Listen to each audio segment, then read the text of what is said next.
Hi everyone, good afternoon. It's really nice to see you all. I'm Salma. I'm going to be chairing today's meeting. Could I just ask that you mute yourselves once you're in, so it just improve the sound quality. I see that a lot of you are, but we're just going to be letting, obviously people have started arriving. We're just going to wait for more people to arrive. We're expecting about 70 people today. I think we're on 40 already. So yeah, let's give people a chance to join us before we start. Hope you're all having a good day. Hope the weather's nice wherever you are. I can see your names, but I don't know where you're all from. But it's lovely to see so many people here. Oh. It would be really good if, while you're waiting, you could just type in your name and which organisation you're from, and if you're part of the Citizens Alliance, also which Citizens Alliance you're from, so what part of the country.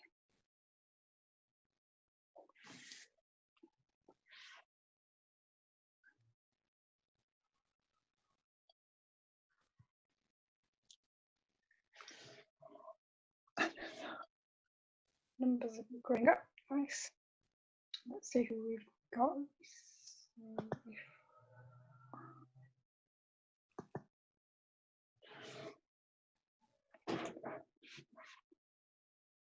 I can see we've got Graham from Emmanuel House. Hi, Graham.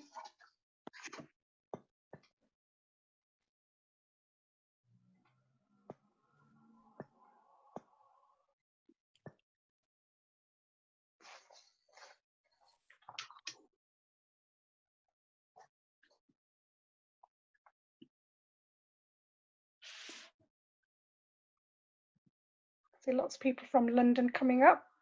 There's Maria, and from the Christian Kitchen, I can see Julia Cousins from Romford Salvation Army. I'm trying to find some non-London people.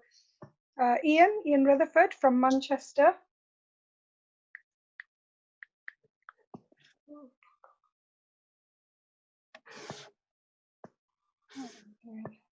So,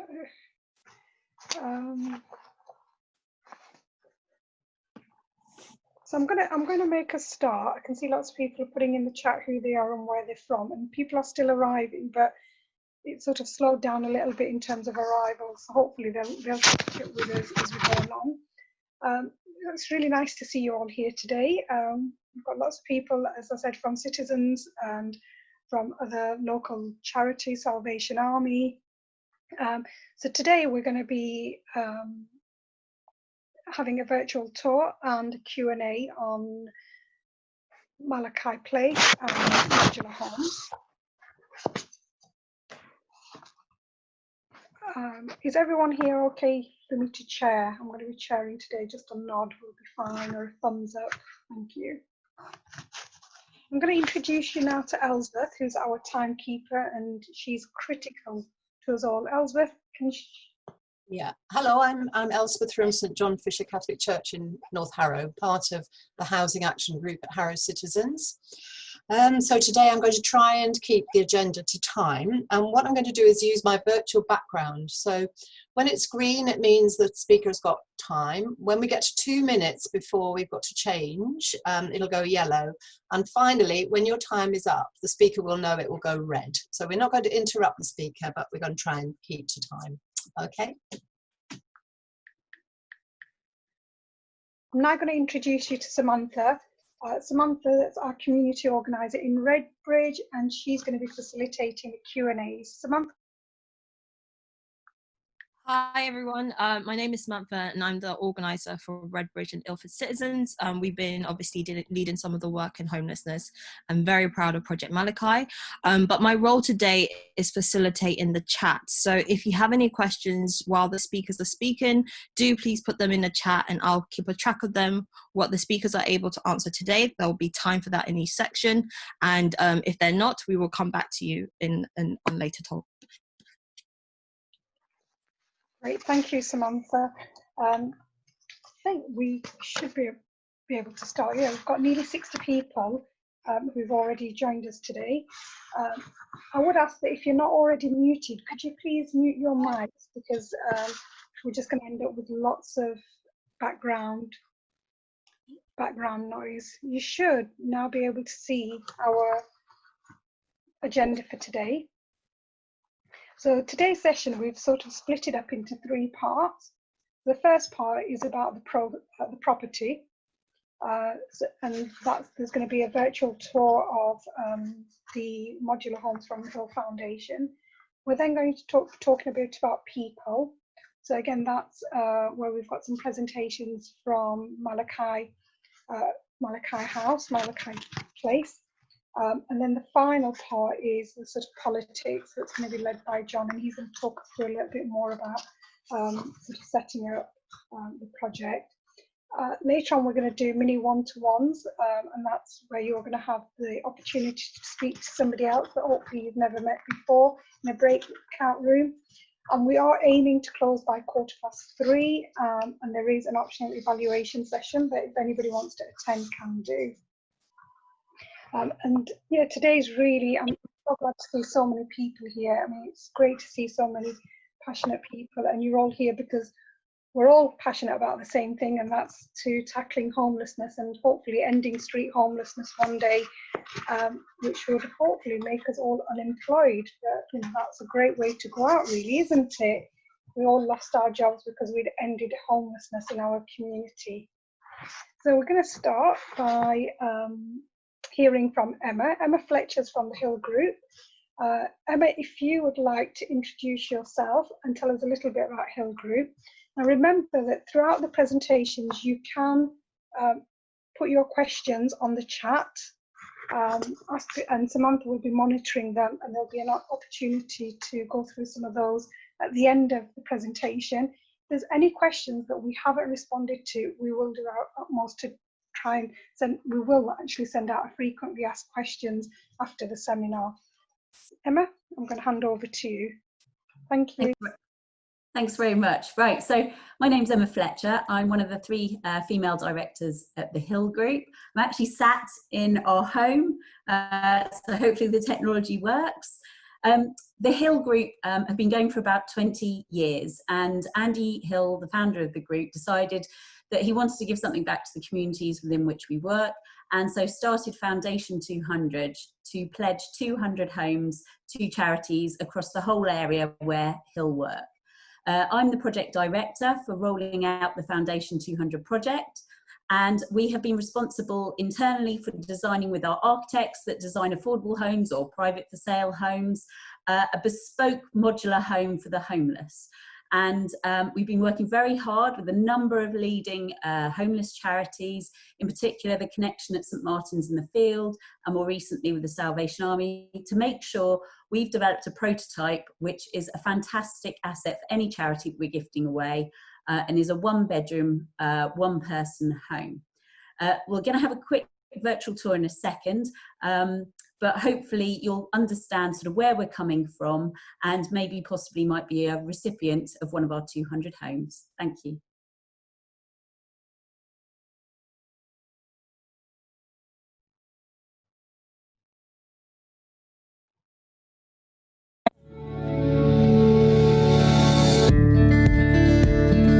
So here we are in the bedroom, a fantastic big mirror, a long window with full blackout blind, and then into a really cosy bedroom where the bed comes complete with 2 sets of duvet covers, so you can wash one and put one on the bed.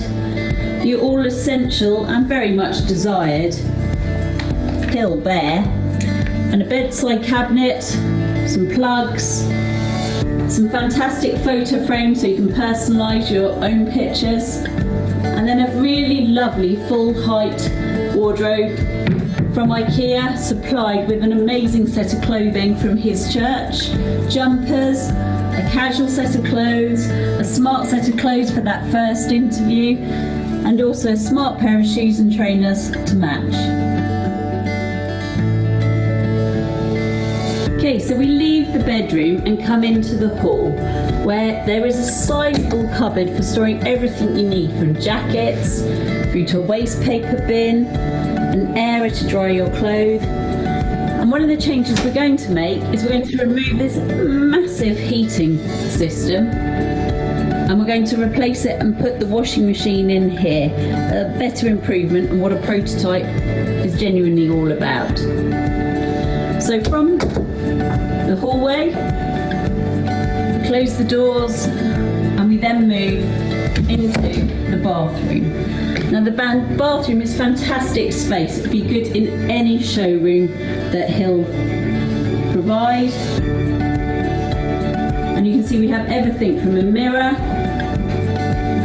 toothbrush holder, large sink, a set of towels and a flannel.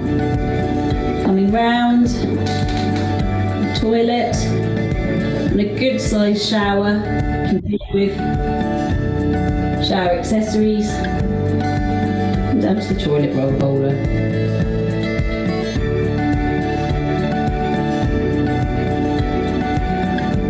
And now from the hall into the kitchen, which is well appointed with a fantastic range of units for storage, a combination microwave, a washing machine, tea towels and tea towel holder, a double hob and a kettle. All of the utensils you could ever possibly want, together with more spare tea towels and a can opener. Go up, you've got a toaster, pots and pans, measuring jug, Pyrex dish. In the next cupboard, we have all your crockery, a set for four glasses, 4 cups, 4 plates, 4 bowls, and there's a few bits and pieces which we'll add to when people actually do move in. This is just for our prototype. We're also providing washing up liquid, hand wash, a fantastic eco fridge, complete with ice tray and freezer section.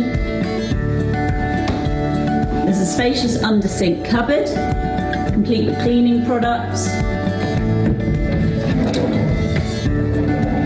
And more storage units, other bits and pieces, and a couple of chopping boards. Really fantastic and ready to go.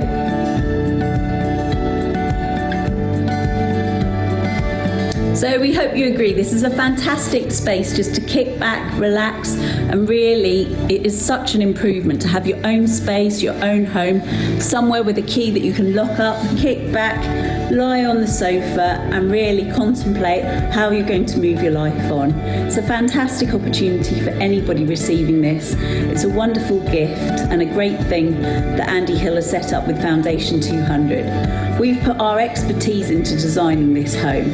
We've used our in-house architects, we've used our in-house specification, and working with the manufacturer, we've worked really hard, listened to what people have said in feedback to bring this specification to life and the prototype here on site. We've got a few minor tweaks to do, which we think will improve the experience of living here, but all in all, it's a pretty fantastic thing to call home.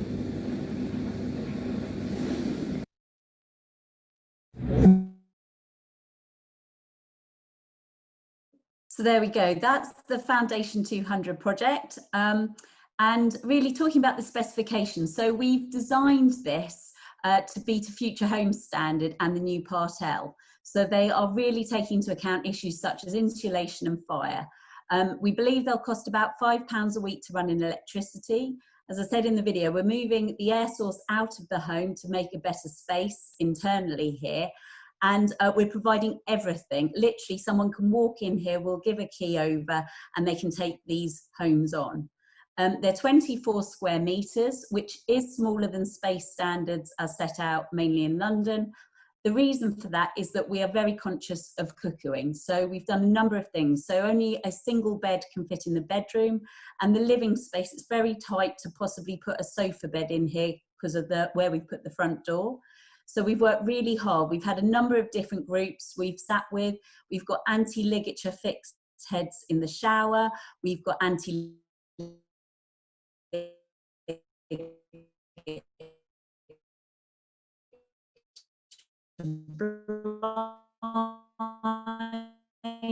Emma, you're breaking up a little bit. Yeah, the sound quality on your... That's 40 a year for 5. Okay, we seem to be having some problems with... I'll stop the video. I'll stop my video for a sec. Yeah. Hopefully that's better. Yeah, that's better. Thank you. Is that better? Is that better? Yes, yes, Emma, Okay. that's better. Thank you. So yeah, so we I think we've lost Emma completely now. Let's see if she can join us back in a minute. No, I don't think she's returned. If she returns, we'll get. I'm here. Oh, are you there, Emma? Great. So sorry. So we're gifting 40 a year for free, and but since COVID has come along, a number of people have now said, can we actually buy them? So we've gone and invested in a factory to make these, and we believe we can produce 10 a week. So we're looking at now working with local authorities, with charities, at producing these further in terms of being able to provide them on site. They've got a 60-year warranty. They're BOPAS accredited, so they qualify for housing grants, and also loans can be secured against them. And we believe, just subject to final costings, that we will be able to produce these for about £75,000 delivered to site, including planning, landscaping, and us doing all the work. So as I say, we're gifting 200 away. We'll do all of this for the recipients. And in terms of the ones we're producing, as I say, about £75 a year. I don't know whether I broke up before, but these are BOPAS accredited with a 60-year lifespan. And they are very energy efficient in terms of going forwards. They've got blue roofs to stop fast water running off the roofs. And would I be happy living here? Yes, every day of the week. And at the moment, with my 2 children and husband, it's quite an appealing thought to steal the keys and come and stay here for a few nights. But we try to think of everything. We really have got a sofa, we've got pillows, we've got a nice warm blanket. We've really tried to work hard to make sure that somebody who is the recipient thinks this is a great place to call home.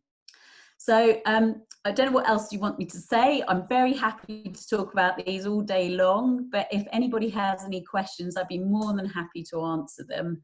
And if technology allows me to, I can possibly show you around a little bit more if anybody wants to see any more as well.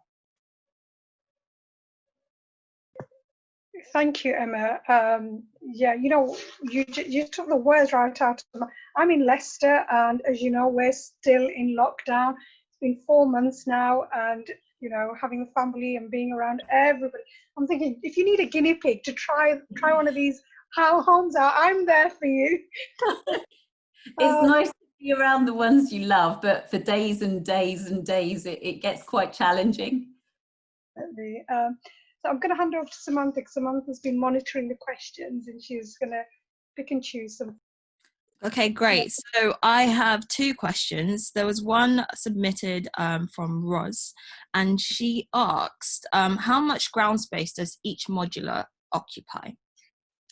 So they're 24 square meters, and probably best to assume they're about 8 meters long and 4 meters wide. They also need to have 1 meter and 20 centimeters to the rear. So one of the things we spend a lot of time thinking about is fire and how you get out. So there is a fully opening window to the rear. We're also only supplying them as 2 high, 1 on the bottom, 1 on the top. So the 1.2 meters at the back is to allow somebody to come in and also get out the rear window as well. If they are stacked, you also have a staircase either end and a walkway along the front. But they're designed to go on very tight sites that maybe traditional build wouldn't work on.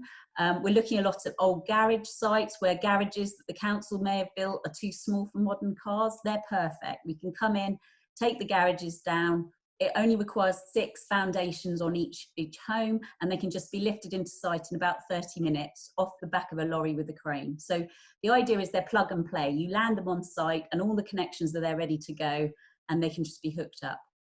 Great, thank you so much, Emma. Another question from Andrew from the chat. He asks, does the 60-year warranty cover any period of decommissioning and reconstruction on a new site? So in order to move these homes, you do need a lorry, you need a crane, you also need to get planning on the new site and also the connections.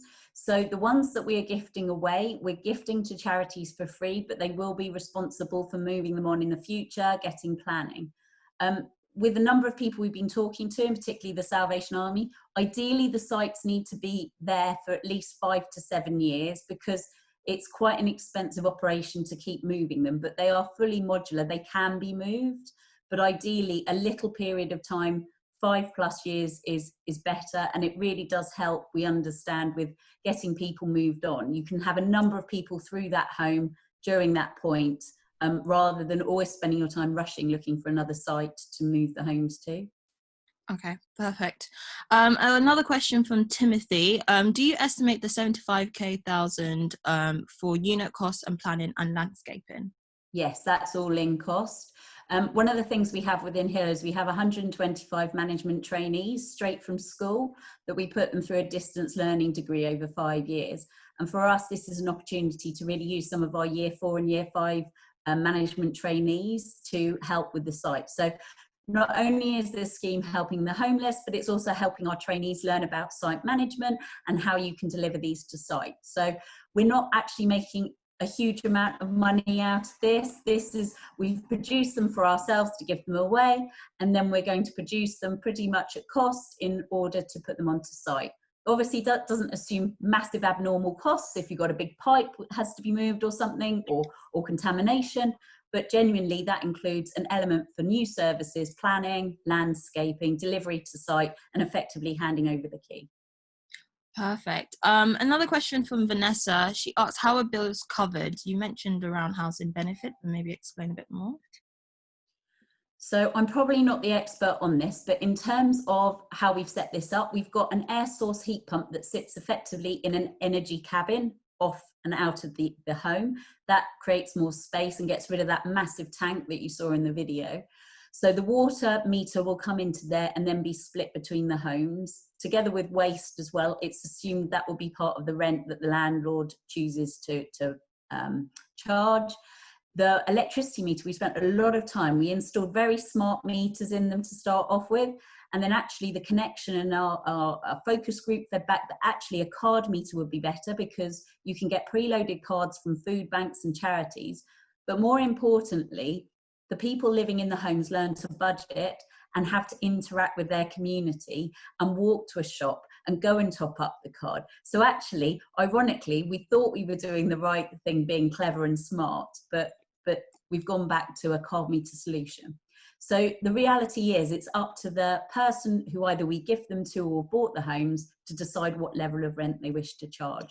But the idea is that those on social rent levels would be able to afford to live in here, and it would cover the costs for the people that have bought or been gifted these homes. Perfect. Thank you so much.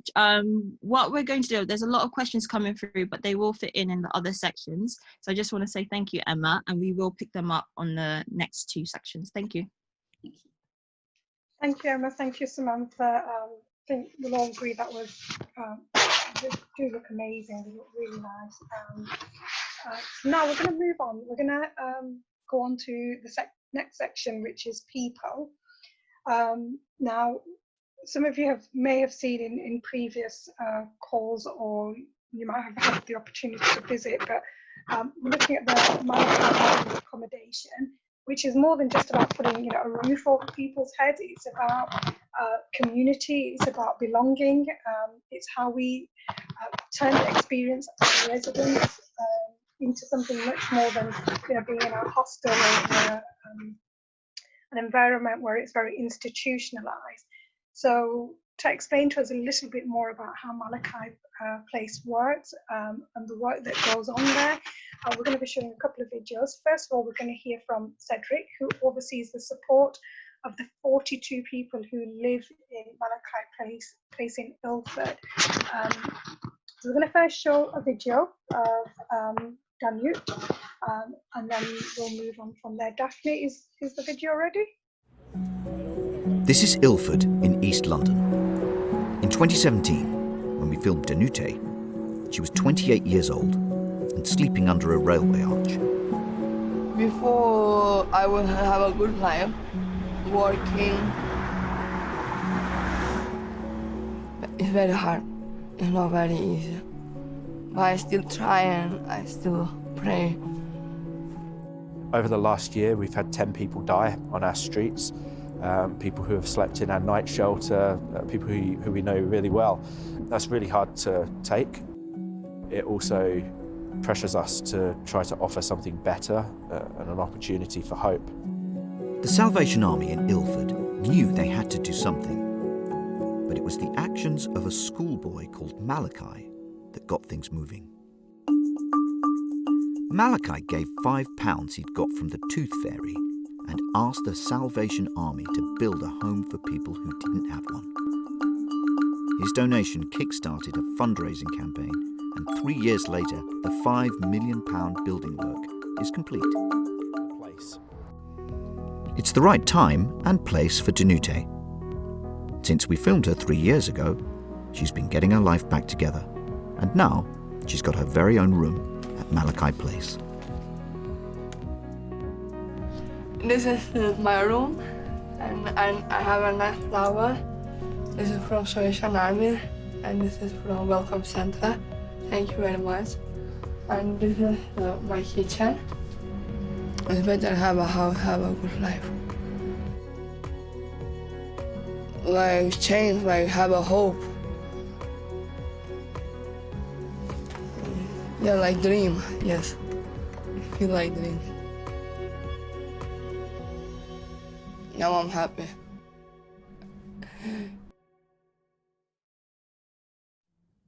Hello everyone, hi, my name's James, and I just wanted to share some of my story, my journey with you all. After approximately 2 years rough sleeping in London, I was moved into temporary accommodation at Caritas Anchor House, a homeless charity based in Canning Town, East London. And when I arrived at Anchor House, my confidence was at an all-time low. I felt powerless to affect any substantial positive changes in my life, and I was also in a very lonely space, so I'd distanced myself from close friends, family, due to the shame of being homeless. And one of the things that happened at Anchor House was I benefited from the system, a very well structured system and team of professionals which helped me address some of the issues, the core issues which had contributed towards my situation, being homeless. And not only that, they encouraged me, they really encouraged me in a non-judgmental way to engage in some of many of the activities which were available. So one of those activities or projects was the Anchor House Housing Committee, and that was headed by Samantha Nakaria, who was the engagement officer at the time, and also Alistair Rooms, who is the community organizer for at Telco, East London Citizens. So through the housing committee, which was made up of residents, we engaged in local housing issues. So my perspective changed and my confidence grew. So we met with the deputy mayor, the Newham's deputy mayor, and discussed these issues, the issues of homelessness and housing. We also met with developers, local developers who are planning to build very local, very close to Anchor House themselves. So they came in to Anchor House, and we had that meeting, and the whole purpose was to develop relationships whereby local residents, people who are affected by the housing crisis, could have a say, could engage, that they could be heard, their voices could be heard. Now, there were so many things that happened, which I won't kind of, list them all, but it had such a positive impact on myself that I was I moved on from Anchor House into private rented accommodation, which is where I am now. And the knowledge and the experience stayed with me. So I was very keen to engage in my local area to find out what was available, what I could actually, participate in, and also, where I could actually apply some of my skills and newly found confidence.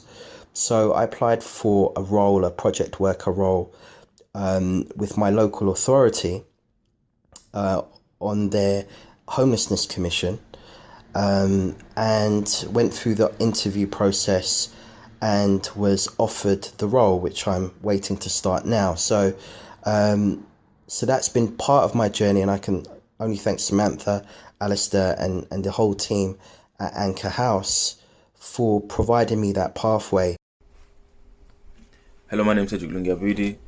I'm a member of the Ilford Salvation Army and currently program coordinator at Malachi Place.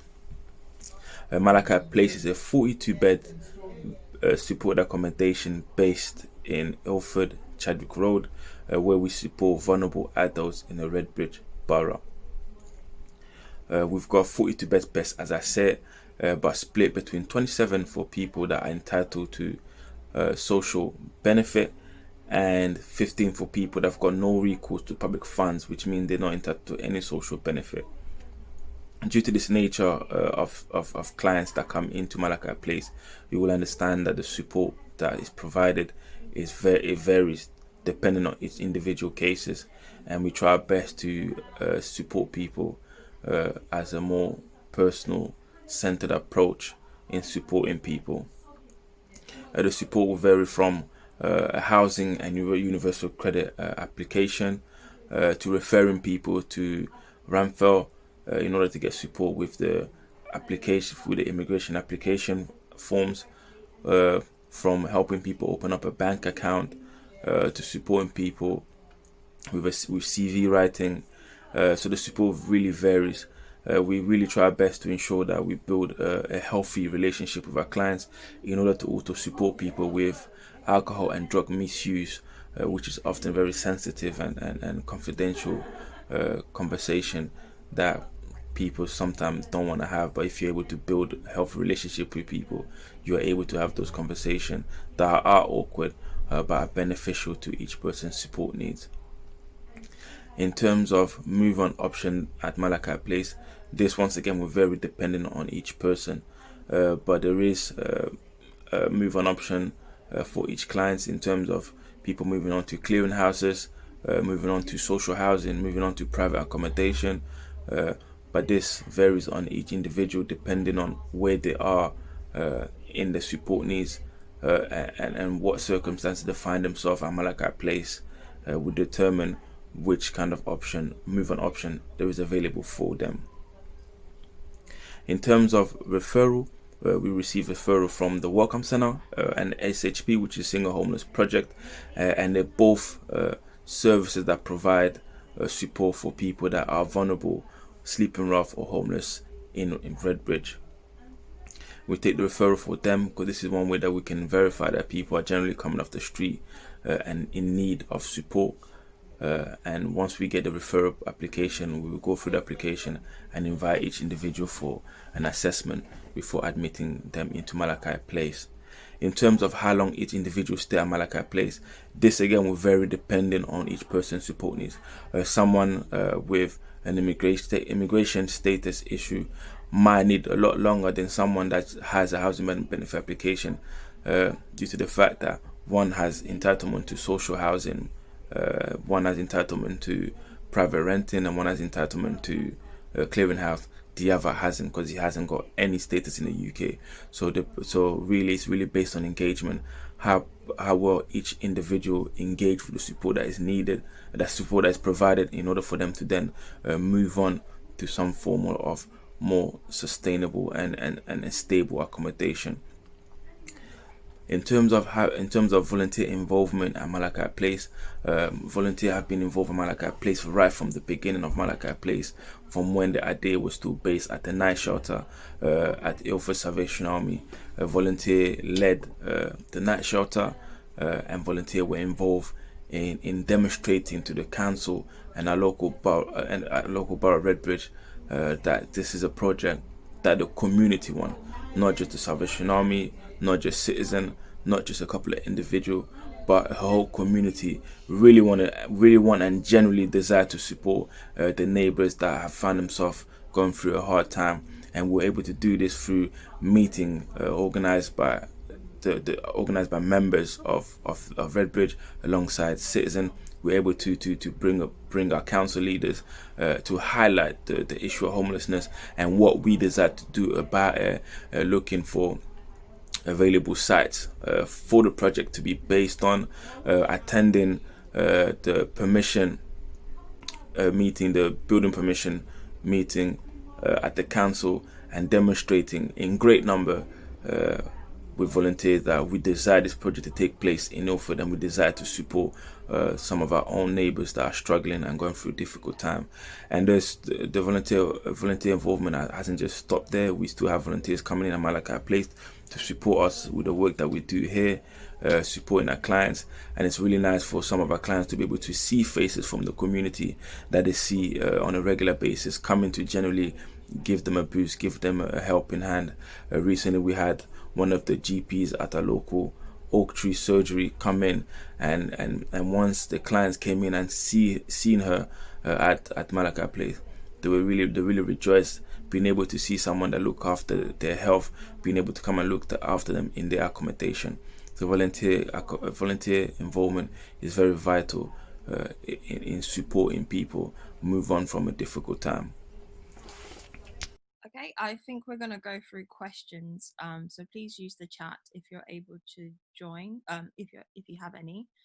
Some questions that were asked before in registration, and this might go to Dan and Cedric. What encourages and motivates organisations to fund something like this? And another question from Leslie: how are residents to be chosen for the accommodation at Project Malachi? What was like the criteria?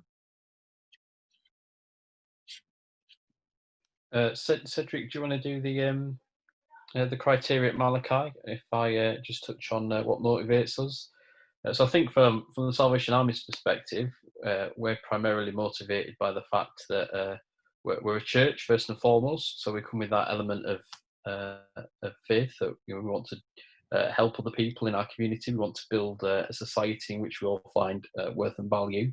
And we're really passionate about fighting social injustices like homelessness. So I guess that's what motivates us. Cedric, do you want to just talk about referrals into Malachi and your criteria?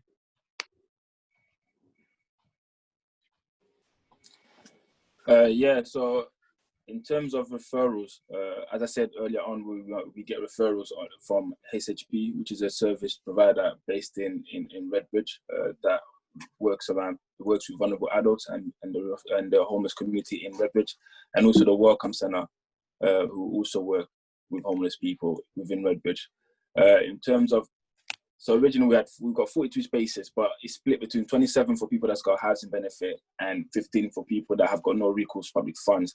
So already there's a criteria that forms itself in that way. So we're going to have to allocate 27 spaces for people that've got housing benefit, and then the 15 also we kind of split into 3 parts of no recourse public funds. We've got no recourse. The first 5 is the no recourse public funds with viable application that we can those guys that have got an application that is potentially viable, and we can work with them alongside an organisation called Ramfelt and support them into finalising the immigration status. The next group is no recourse with public fund with no viable application at all, and then the final one is no recourse public funds, and mainly those guys have a European background, and we're kind of trying to work alongside them also. Those are the criteria that we work with. But it's also essential that they have a Redbridge connection in terms of being referred to us, because we are Redbridge based, so there has to be a Redbridge connection in the referral. So once we get a referral form from HHB or the Welcome Centre, we then go through and see if we'll be able to actually manage and support the individual into Malachi Place. And then once we realize, we see that it is potentially capable, we are more than capable of supporting them in their needs. We're able to manage the behaviour while being here also. Then we ask them to come in for an. Okay, thank you, Cedric. Another question. Mission initial assessment. I think that. Sorry, thank you, Cedric. I just want to go through another question that you might be able to answer. Is how long do individuals stay at Project Malachi? Yeah, that's a question we get quite a lot. As I mentioned earlier, and support needs for individual varies. So depending on what the support needs is, and also depending on it. I'll jump in while Cedric's frozen. I think just to point out as well that the modular units that we're looking at in this quick context. Example, status always got the right to have benefit. Yeah, go on. Just point out that the modular units that we're looking at in this context are slightly different in the sense of we're not going to have anyone who has no access to public recourse in them, purely because the model that we're looking at is based on enhanced housing benefit. So it's just helpful to contrast between Malachi Place as is and these potential units that we're having as well. And as Cedric was saying before he froze, his length of stay is about individual needs. So yeah, person by person. And another question from Rabbi Naomi, it's who funds the support worker role? Like, how did you get funding for it? Yeah, so in the Salvation Army wise, we're going to look at a volunteer team to fund the support work. So a minimum of 10 volunteers.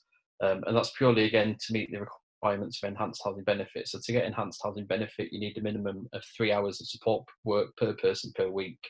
So a team of 10 support workers, volunteer support workers will help provide that. We are looking at fundraising and donations to fund a part-time paid support worker, but that's an add-on enhanced cherry on the cake, if you like, but that would need fundraising and donations at a local level to achieve. Okay, thank you, Daniel. And the last question from Roz regarding James and what is the timescale for when he arrived to the project to now? So I worked with James, so I'll answer this. It'll be unfair to ask Daniel. And for him, he was at Anchor House he was part of the Russ Sleeping project, but he was there for just over a year. And the project and the work we did there around organising around housing also took a year. So it was a great transition from him in terms of moving in and finding a community to work with around the issues around housing. And he's now been out of Anchor House since last year. So since he started and moved into Anchor House, it's been over 2 years. I'm now going to hand back to Salma. Thank you. Can I just ask that if you're not muted, could you just check that you are back on mute because we are getting some interference? Thank you so much. I mean, the videos were amazing, and Cedric and Dan, thank you for sharing your journey with us and the work that you do. Now we're going to move on to the third and final section, and that's about politics. So a lot of you are probably thinking about how, can you hear me? Sorry, I think my mic's gone. Samantha, can you hear me? Breaking up, sorry. You're on mute.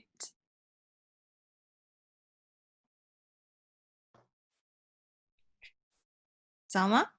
Can you hear me? Yeah, yes. Much better.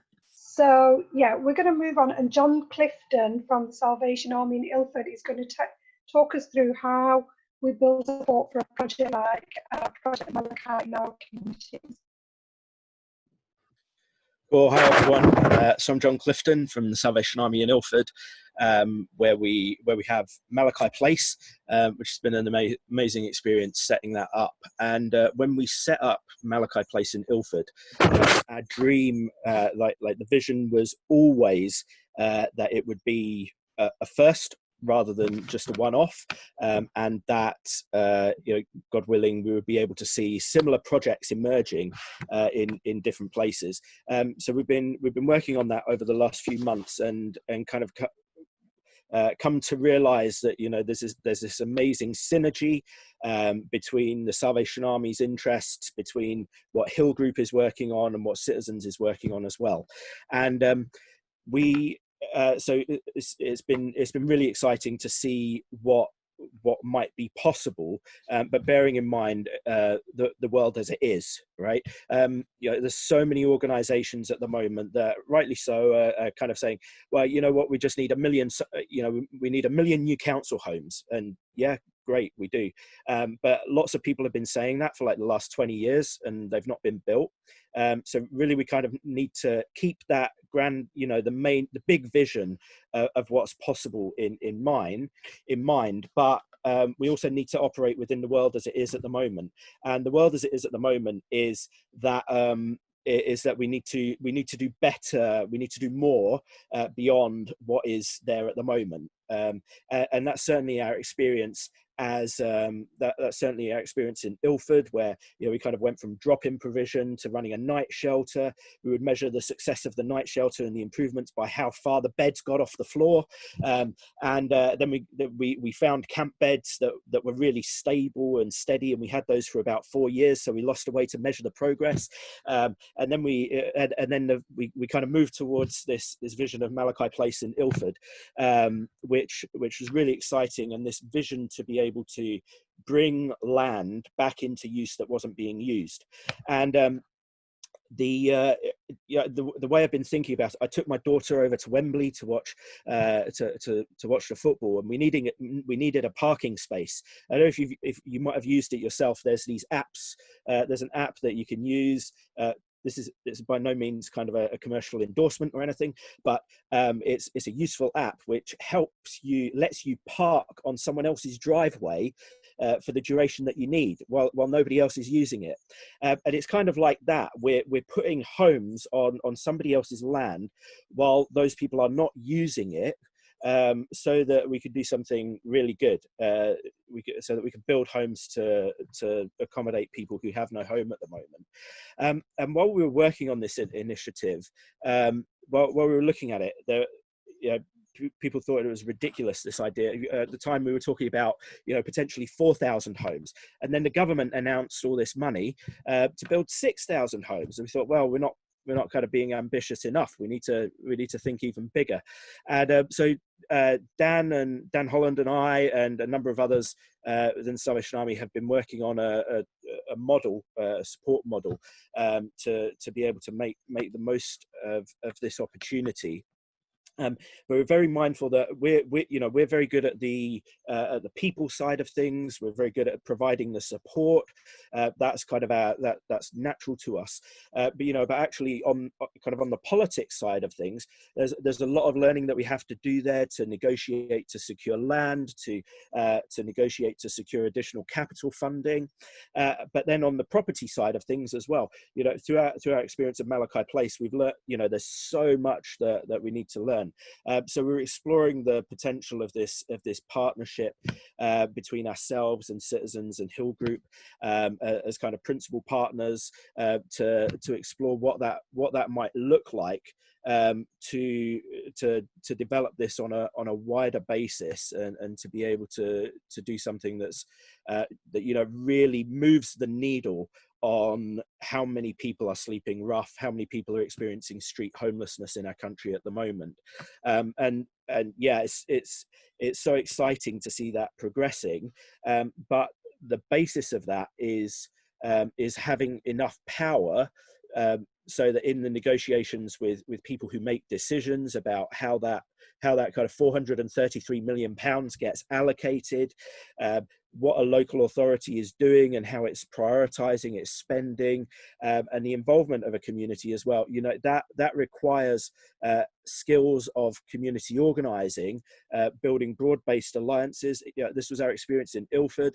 I could see people on the call who are part of a sponsoring committee that we developed, that organizations that said, you know what, we're backing this, we're part of it, we're helping to build this thing.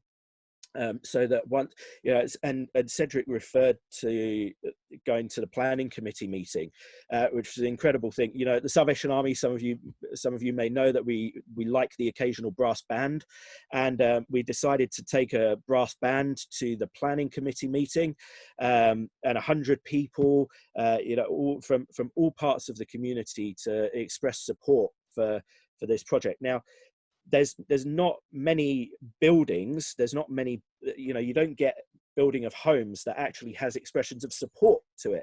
Normally it's expressions of, you know, objections, and it was incredible to be able to demonstrate that, you know, to say a very clear message across the community, to say that, you know, that people who are sleeping on our streets at the moment, they are our neighbors as well. Just because somebody sleeps on a bed of concrete at night doesn't mean that they are not part of our community.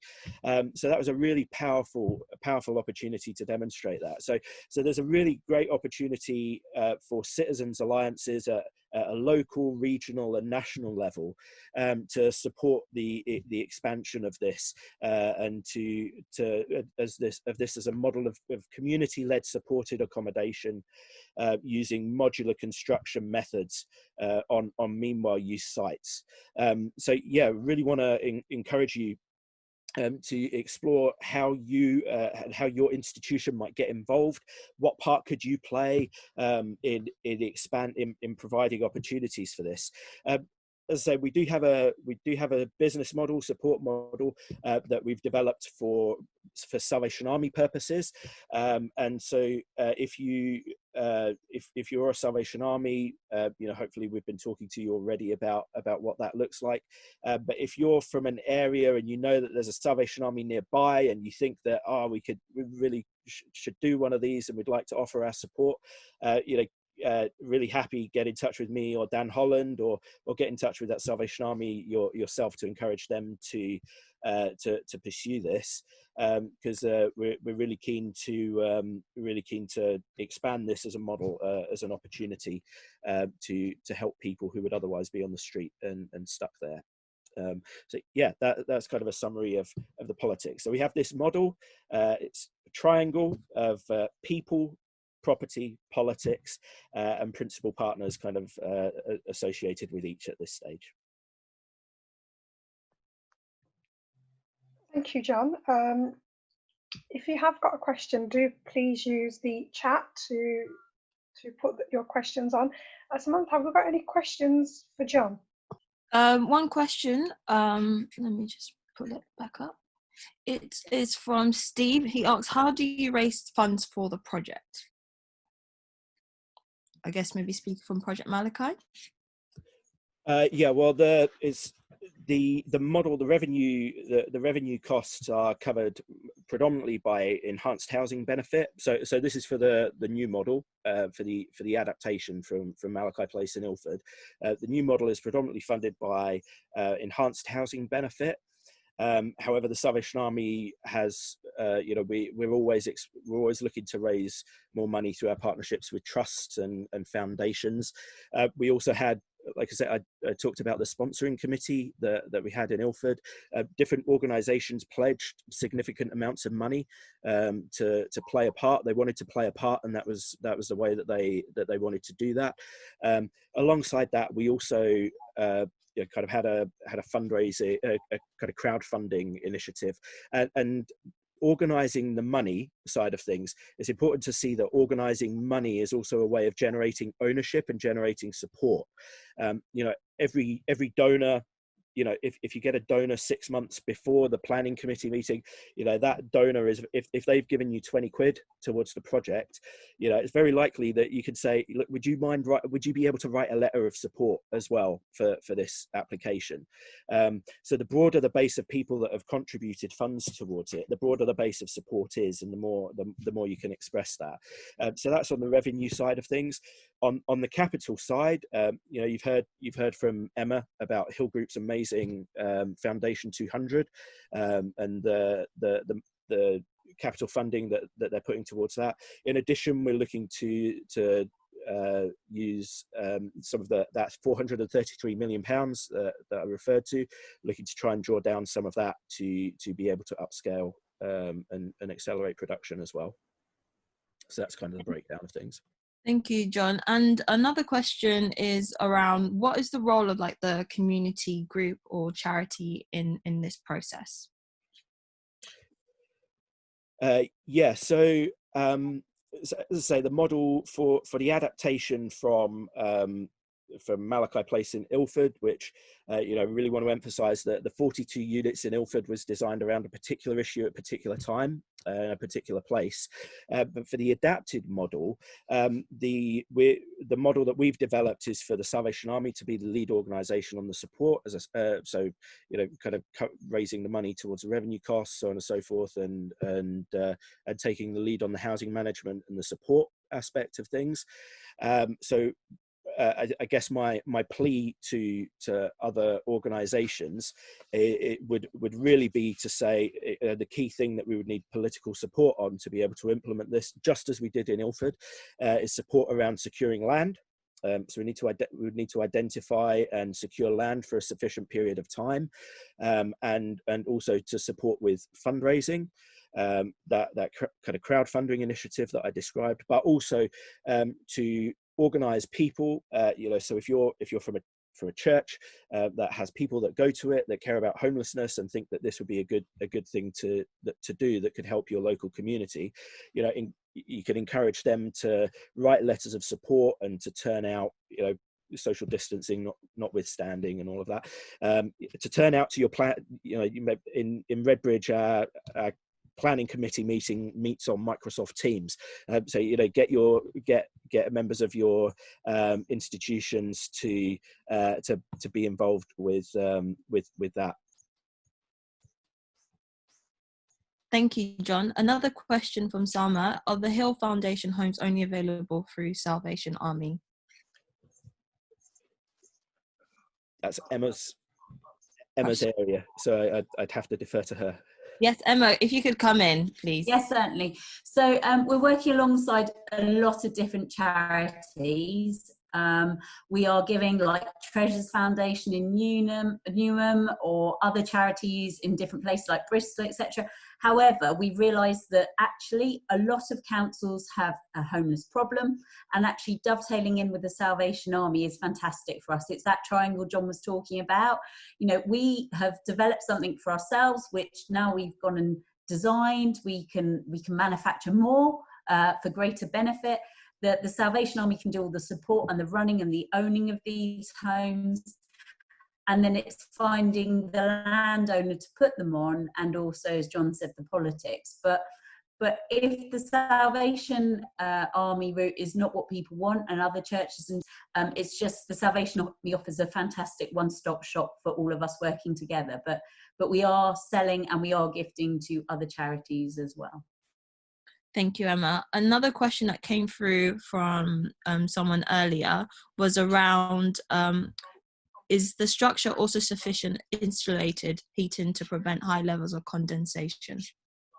So these are probably the very best home currently out there on the market in terms of insulation. We're anticipating the new Part L for fire, and they're also built to future home standards, so they're highly efficient. These aren't caravans, they're not temporary accommodation as you know it.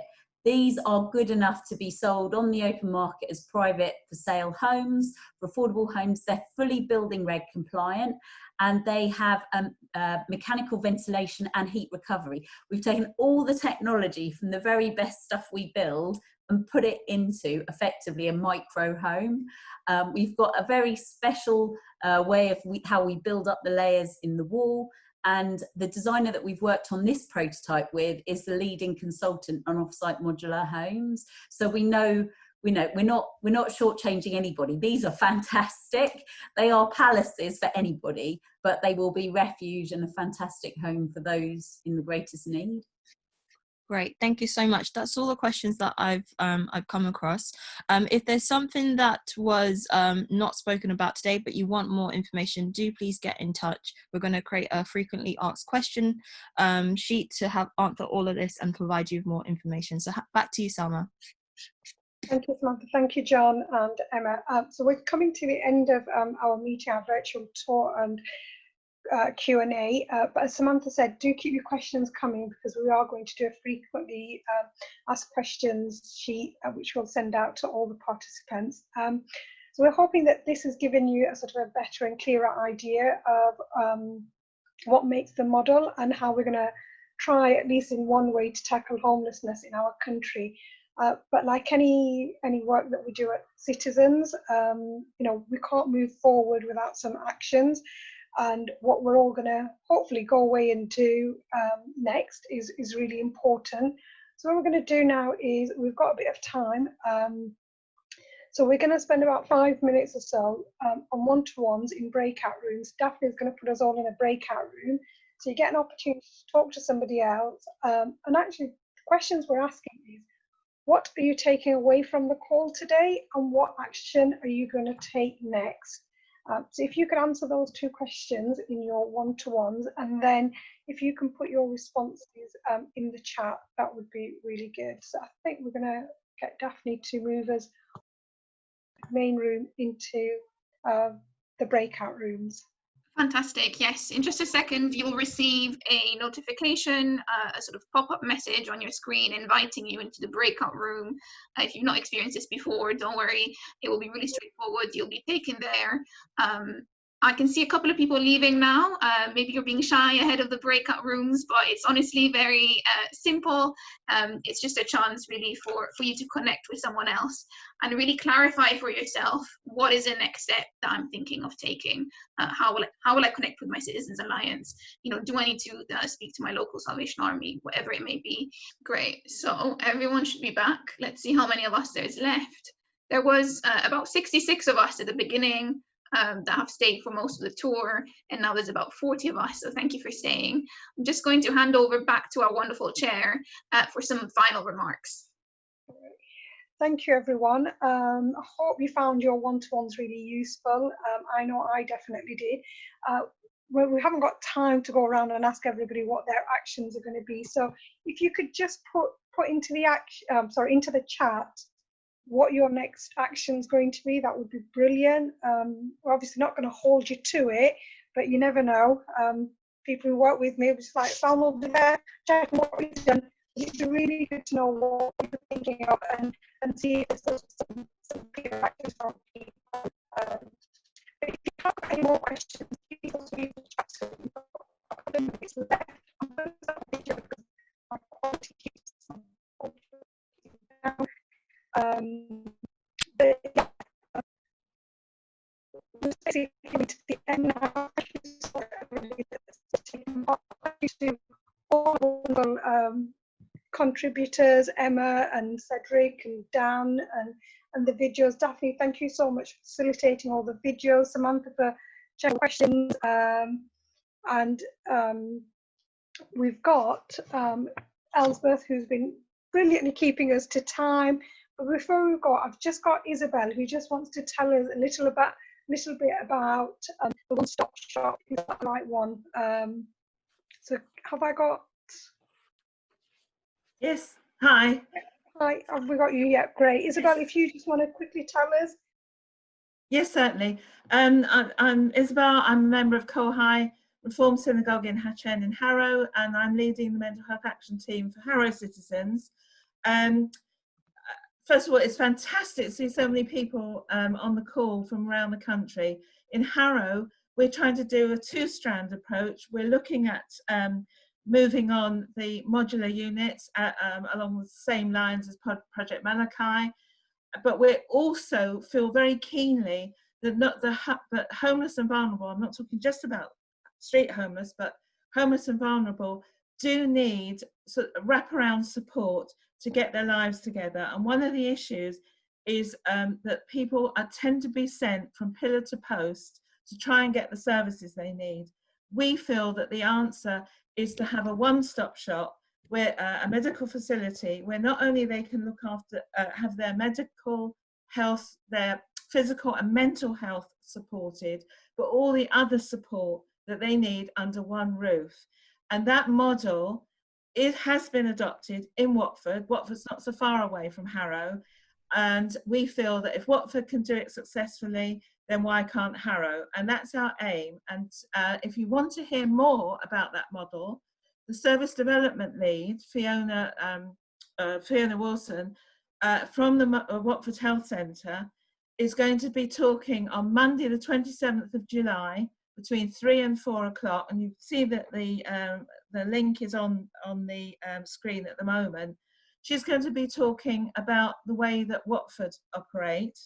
There'll be plenty of time for questions and answers, and we also know that there are other one-stop shops around the country, and what we want to do is to compare and contrast, and what is the best model for us in Harrow, but similarly, what would be the best model perhaps to try and campaign for in your part of the country.